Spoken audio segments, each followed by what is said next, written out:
The following is a presentation of Muddy River Sports.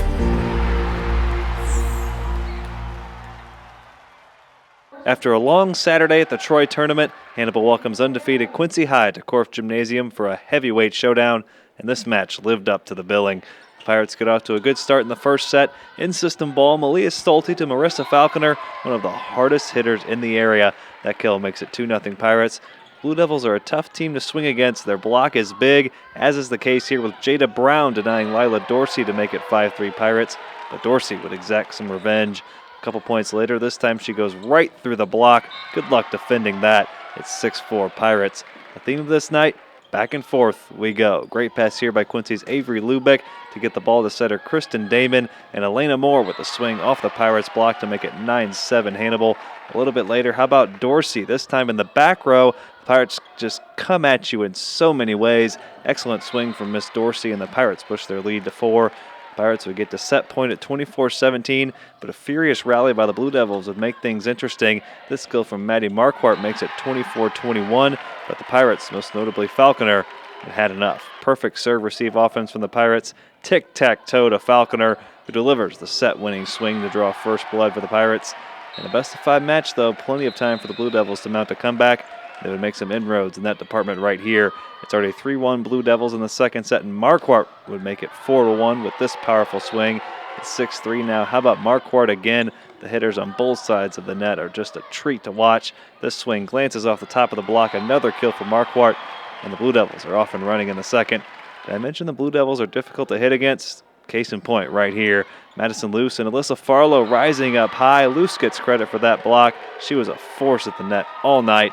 And it's 16-11 Blue Devils, but like the Blue Devils did in the first set, the Pirates have rallied to make this set really, really close.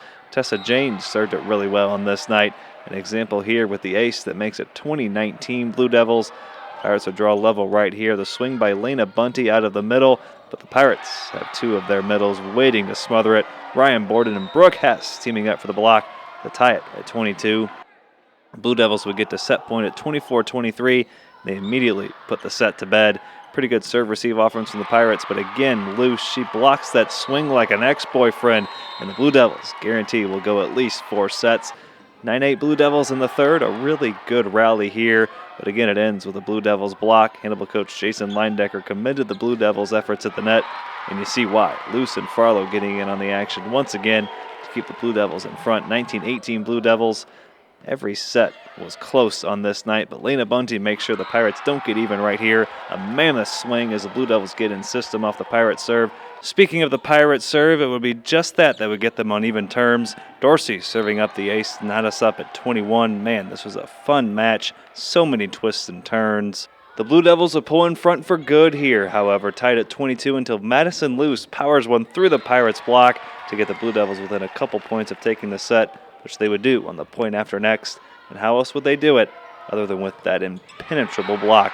The law firm of Luce and Farlow putting an end to the third set proceedings with this rejection, and the Blue Devils are a set away from taking the match. It would have been signed, sealed, delivered if this match were played across the river in Illinois, but the Pirates still have life in a best-of-5, and they would make the most of it. We're tied at 5 in the fourth set until this swing from Dorsey as part of some more exquisite serve-receive offense from the Pirates. They jump back in front after leading 5-2 early on.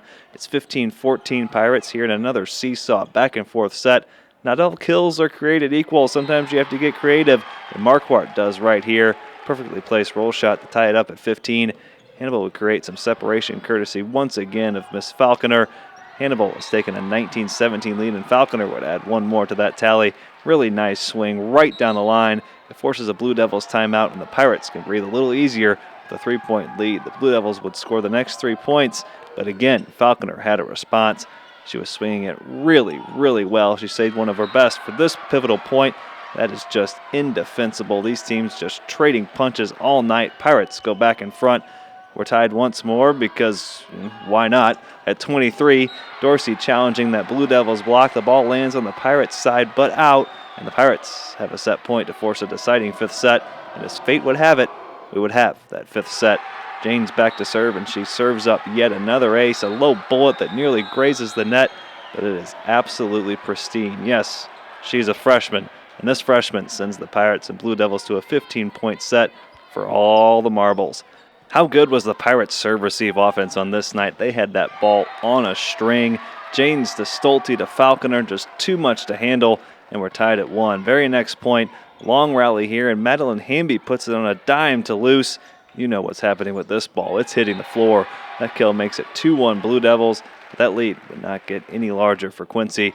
We're tied at 4, a chance for the Pirates to capitalize on a free ball, and capitalize they do. This time Stolte gets a chance to swing right into the Blue Devils block and out, giving the Pirates a 5-4 lead, a lead they would not relinquish. 6-4 Pirates now. How about Stolte again? A beautiful back set from Allie Falconer right into Stolte's wheelhouse.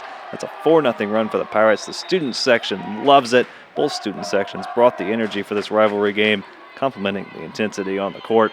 The Blue Devils would go on a bit of a run to make it 11-10, but here we go with the Pirates on serve-receive again. It's like clockwork. Janes, Stolte, Falconer. Need I say anything else? The Pirates meeting the moment, 3 points away from victory. They would get within a point right here. It's now 13-10.